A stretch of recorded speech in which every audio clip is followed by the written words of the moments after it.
Ron, o Cavaleiro do Espaço. Stardust.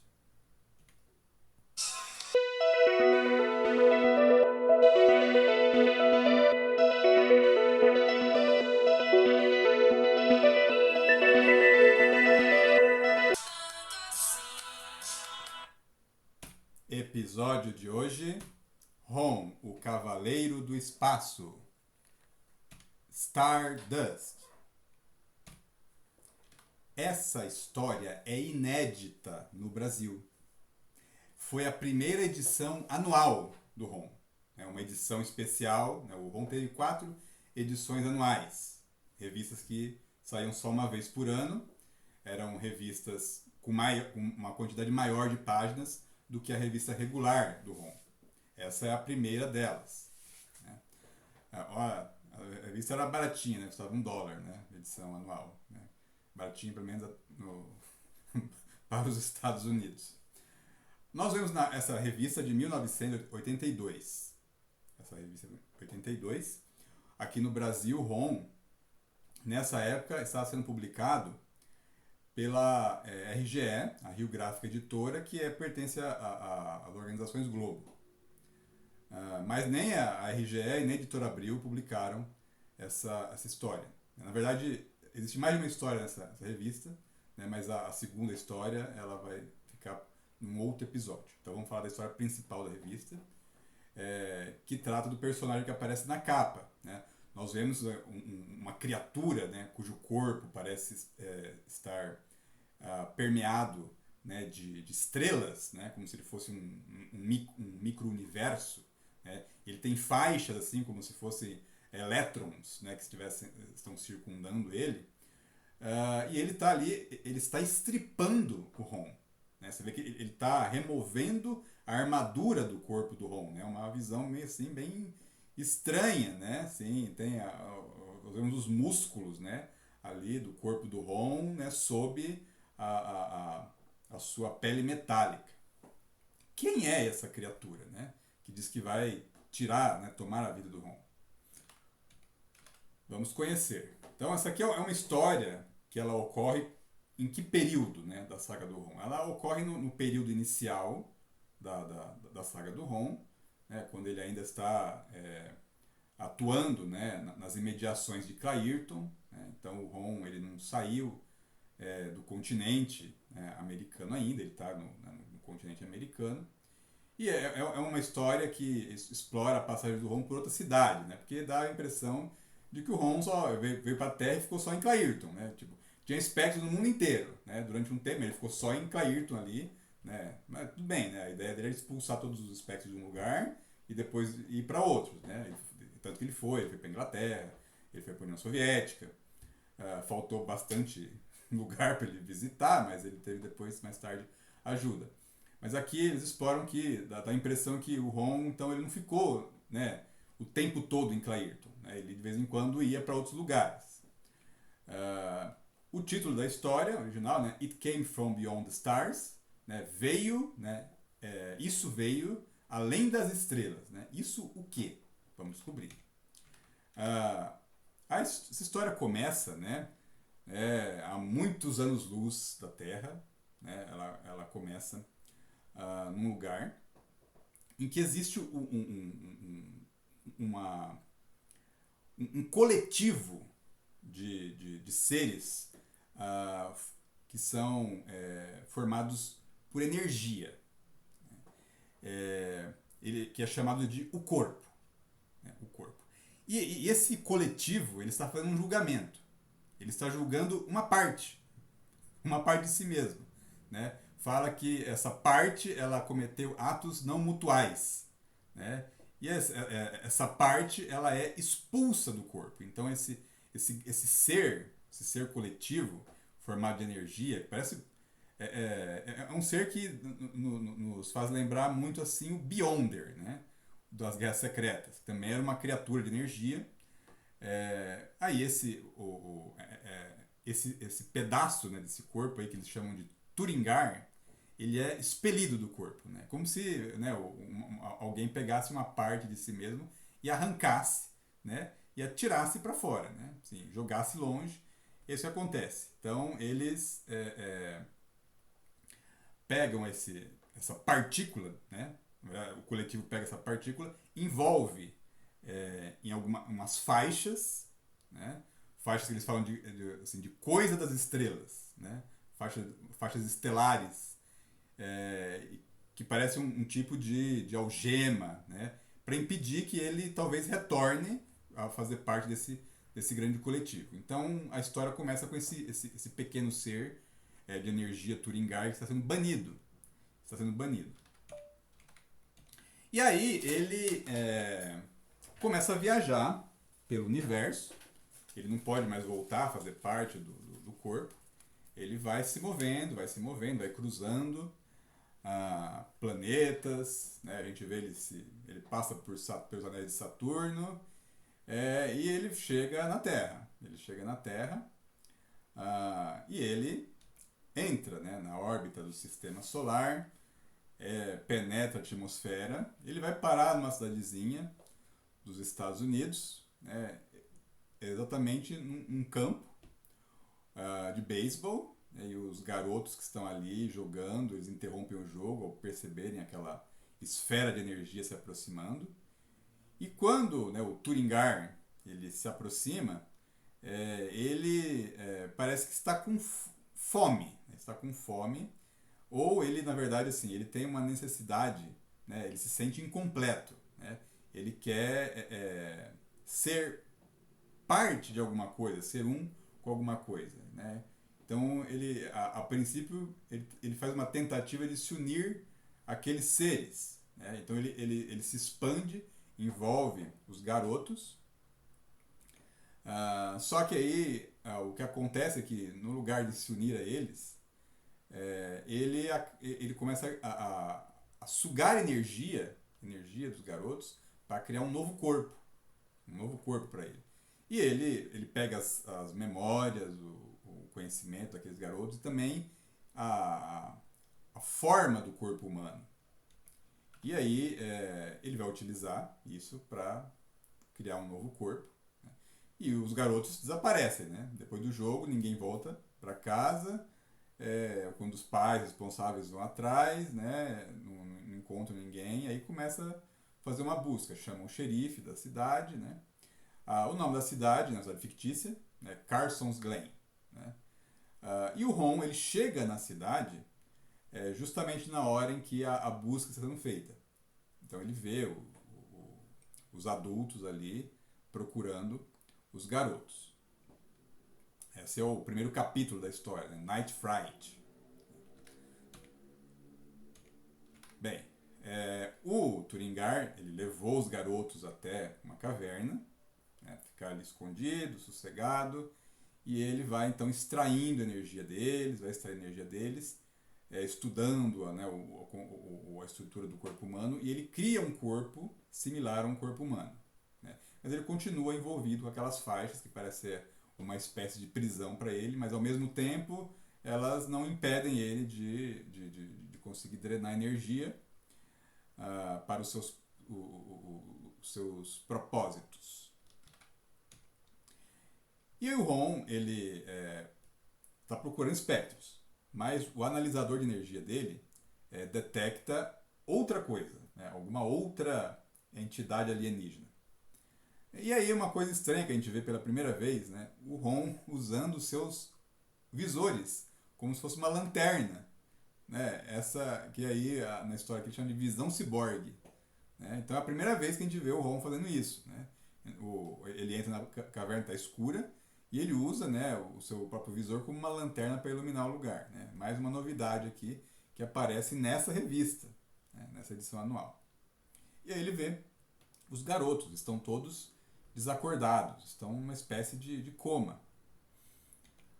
E ele começa a trazer os garotos para fora da caverna, ele encontra os pais, né, ficam assustados ali, acham que o Ron fez alguma coisa com eles, né, estão desconfiados ali. O Ron se apresenta, né? Só que ele não sabe que existem alguns espectros ali que estão entre aqueles pais.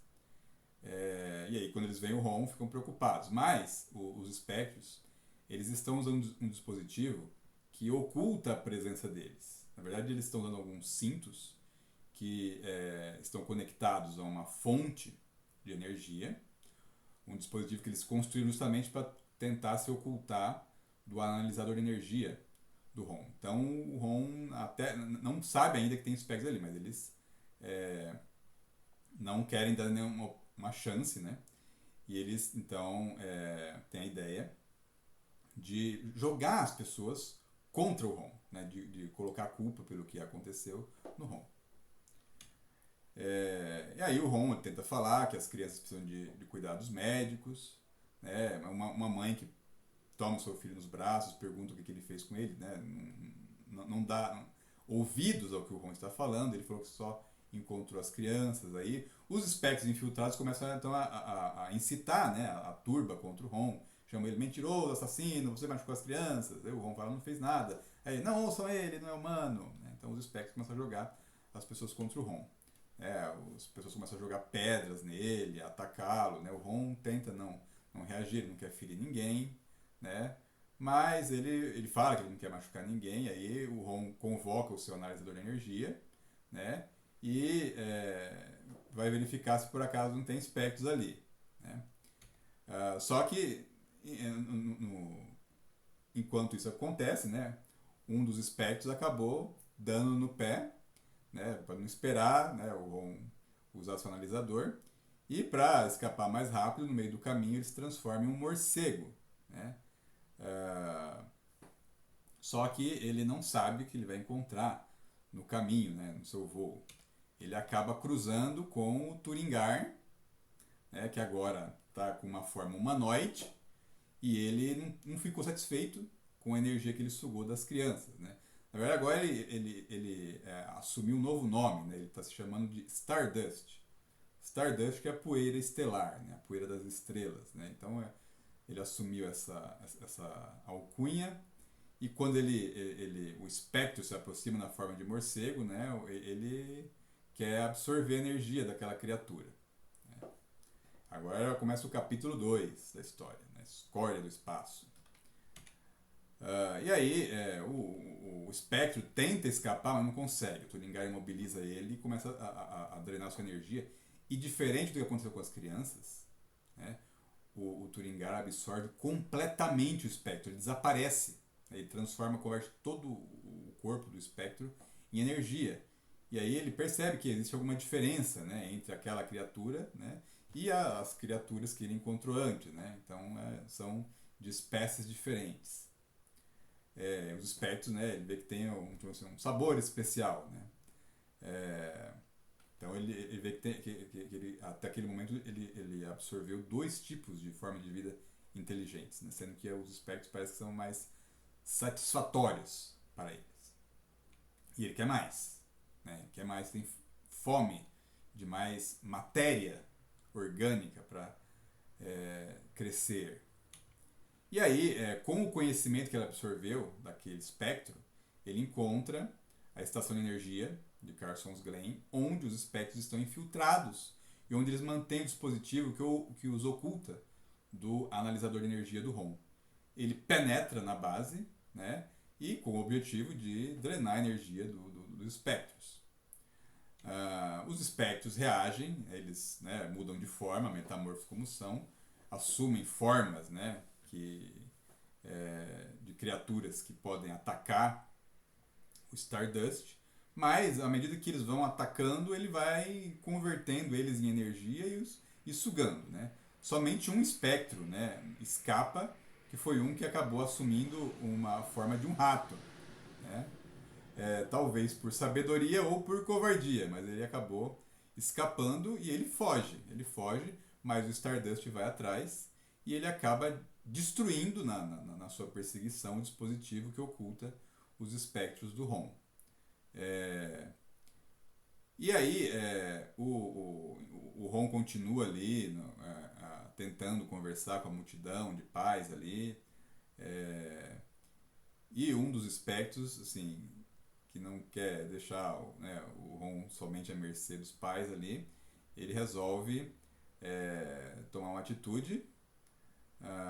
Ele saca uma arma, né, uma arma construída com a ciência dos espectros, e dispara contra o Ron, né? Mas é um erro, né? O Ron percebe que a arma não, embora cause dor, né, ela não fere o Ron mortalmente, e ele percebe então que pelo tipo de arma que tem espectros ali, né? E agora, sem a ajuda do dispositivo, né, que os ocultava, o analisador de energia revela para o Ron quem eles são, né? E eles percebem que eles agora estão desprotegidos, né? E aí o Ron, ele se ele se livra ali dos humanos que estão contendo, né? E ele parte para expulsar os espectros, né? Então ele invoca o seu neutralizador e começa a banir os espectros para o limbo. Só que a gente sabe, pelo menos quem acompanha, né, a série do Ron, que só o Ron vê o que está acontecendo realmente, né? Que um portal é aberto, eles estão sendo banidos. Para olhos humanos, as pessoas estão sendo desintegradas, né? Porque aí depois do banimento resta um monte de cinzas, né, na forma de um corpo. Mas não eles não morreram, eles foram teleportados. E quando o xerife vê aquilo ali, né, ele pensa que o Ron matou, né, as pessoas, né? E aí ele atira contra o Ron, né, mas não acontece nada, né? O Ron dá um tapa no xerife, né, chamando ele de tolo ali, né, porque só está fazendo ele perder tempo, né? E aí o Ron tenta explicar que tem alguma coisa ali que roubou a energia das crianças e que ele precisa ir atrás dela, né? E ele vai. E aí quando ele chega no centro da cidade, ele encontra um espectro que está fugindo, né? O espectro para diante do Ron, mas em vez de atacar o Ron ou tentar fugir, né? O espectro diz o seguinte: ó, por favor, não temos tempo para isso. Tem alguma coisa que está nos comendo, né? Comendo os espectros. Então, por favor, né? Ele pede misericórdia pro Ron e pede pro Ron banir ele pro limbo, né? Então o Ron fala, bem, como você deseja, né? E manda ele para lá, né? Então a criatura, no Stardust, né? Deixou os espectros tão apavorados, né? Que agora ir pro limbo está sendo para eles um prêmio, né? E aí começa o terceiro capítulo da história aqui, né? Para matar um ladrão de almas. O Ron chega até o laboratório e vê o Stardust ali. Ele já devorou ele já drenou a energia de vários espectros, está aí drenando a energia de mais um, né? Ele quer mais ali, parece que está com fome ali infinita, né? Ele vai crescendo ali, ficando mais poderoso. O espectro é totalmente consumido como os outros, né? O Ron tenta dialogar primeiro, né? Fala que é muito impressionante isso, né? O Stardust ele analisa o Ron, né, e vê que é um ser estranho, né, diferente dos outros ali, que ele é quente e frio ao mesmo tempo, né? O Ron se apresenta, né, como um ciborgue, fala que você matou muitos dos meus arqui-inimigos, né, agradece, mas fala que que ele absorveu a energia de humanos jovens e que e pede para ele devolver a energia, né? Porque eles podem viver assim como o Stardust também pode, né? Tem o mesmo direito à vida.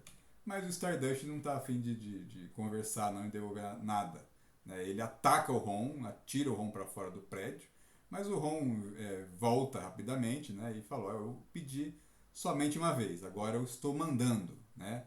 Devolva a energia ou sofra a minha ira, né? E aí o Stardust zomba do Ron, fala: ira, né? Eu vou mostrar para você o que é ira, né? E aí, enquanto isso, os espectros ali estão dando no pé, né? Alguns pegam uma van e vão embora, largando inclusive outros companheiros na cidade, né? Mas o Stardust ele consegue, na verdade, envolver o Ron com algumas das faixas dele, né? Usa essas faixas para analisar, que é a visão que nós vemos na capa da revista, né? Que na verdade não está acontecendo de verdade. Na verdade, o Stardust está analisando o corpo do Ron, né? Ele não está abrindo a armadura dele de verdade, mas o Ron sente muita dor, né? E aí ele fica furioso com isso, né? E agora a paciência dele acabou. O Ron então dispara, né, o neutralizador contra o Stardust. Quando ele dispara, né, ele livra o Stardust das faixas que o prendiam. E o Stardust fala que fica contente, agora sim, né? Agora eu estou livre, né? E agora eu posso liberar todo o meu poder contra você, né? E ele libera mesmo, né? Ataca o Ron pensa, acho que eu errei agora, né? Acabei errando. Mas o Ron, ele tem uma capacidade especial, porque ele também drena energia, de qualquer forma. E aí ele usa isso, né? Ele acaba assimilando aquelas faixas e ele usa para absorver a energia do Stardust. Então, o Stardust está cantando vitória, mas canta antes do tempo. O Ron começa a drenar toda a energia do Stardust para ele mesmo, né? Na verdade, para ele usa aquela faixa, né, que o Stardust o envolveu como um receptáculo para a energia. E assim, ele derrota o Stardust. Né? O prédio ali explode, né? Com aquela reação, né, da absorção de energia. O Ron fica envolvido com aquela faixa, que agora contém toda a energia que o Stardust absorveu dos garotos e dos espectros. Né? E aí começa o capítulo 4 agora, né? Ron, o curador. O curador não é bom, né? Porque dá a impressão de uma pessoa que está cuidando de alguma coisa, né? Ou melhor, Ron, aquele que cura. Né? O Ron vai sair do prédio, né, que tá pegando fogo, e ali o xerife já chegou, né, a polícia ali, e até os cidadãos estão armados, até com machado ali, né, preparados para atacar o Ron, pensando que ele é a ameaça, né, ele está destruindo ali a cidade, atacando as pessoas, né. Mas, assim, o xerife até dá um tiro ali, tenta. Ele nem dá um tiro no Ron, porque a primeira vez não deu certo, ele dá um tiro num cabo de energia para ver se ele eletrocuta o Ron, mas não acontece nada, né? O Ron simplesmente ignora eles, assim, passa direto, e ele vai para a igreja. Ele vai para a igreja porque ele sente que as crianças estão lá, e elas estão mesmo, assim, né? A igreja foi organizada como um hospital de campanha ali para tentar cuidar dos garotos, né? E aí todo mundo chama, quando o Ron aparece, chama ele de robô, né? Não sabe que ele é um ciborgue. O Ron, então, ele pega, quando ele se vê dentro das crianças, ele usa aquela faixa ali para devolver a energia vital das crianças. Né?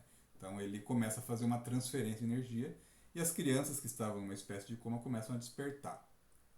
Começam a despertar e aí elas, né, despertam ali saudáveis, né? E aí uma das crianças lá, uma garota, fala que, ó, olhando pro Ron, né, que foi você que nos ajudou, né? Eu vi uma grande luz, né, e um rosto tão nobre, tão gentil, né, sorrindo, né, a milhares, né, zilhões de quilômetros, né?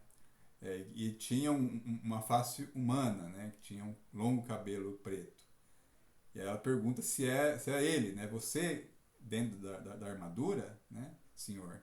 E o Ron fala assim: isso é com o que eu parecia, né, com o que eu parecia um dia. Né? E aí ele deixa, né? Sai, já cumpriu sua missão ali e o Ron sai da igreja, né? Quando ele sai da igreja, tá lá o xerife de novo, né? Com as pessoas ali prontas para atirar, né? Chama ele de assassino. Aí o Ron fala: não tem nenhum assassino aqui, né? Homem da Terra. E aí ele falou que agora a cidade está limpa do mal que havia nela e as crianças estão salvas. Né? Na verdade, as próprias crianças parece que elas caminham, né, na frente do Ron como se quisessem protegê-lo ali. Né? E o xerife acaba baixando a sua arma. O Ron explica que ele vem em paz, ele está procurando um mal que está no meio deles, né? E acabou encontrando um mal maior ainda. Né? Mas agora está tudo bem. Né? E aí as crianças estão boas novamente, né? Ele deseja, né, vida longa e próspera aqui.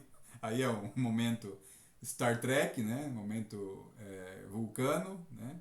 E que elas não tenham medo novamente. E também, né, que os adultos ali não temam, né, qualquer tipo de alienígena, né, exceto aqueles que realmente têm que ser temidos, né, que são os espectros. Aí o xerife parece que começa a acreditar, né, e confiar. Ele finalmente guarda sua arma no coldre e o Ron ativa seus retrofoguetes deixando a cidade. Aí no meio do caminho, né, os espectros que tinham pegado lá um furgão lá e dado no pé, tem o azar de serem encontrados pelo Ron no meio do caminho. O Ron detém o furgão, se jogando, lançando na frente, né? O negócio, ele bate de frente com o furgão. Os espectros ainda tentam escapar, mas ele bane todos pro limbo, então, né, nenhum espectro acabou escapando dali, né? Esse foi a primeira edição anual do ROM, né, uma história inédita no Brasil. Em outro episódio a gente vai contar a história secundária que também apareceu nessa revista. E você pode acompanhar toda a saga de ROM nesse canal, né, na íntegra, que a gente conta tudo, todas as referências. Inscreva-se, compartilhe, ative as notificações e curta o vídeo, né, porque isso ajuda a gente a produzir mais.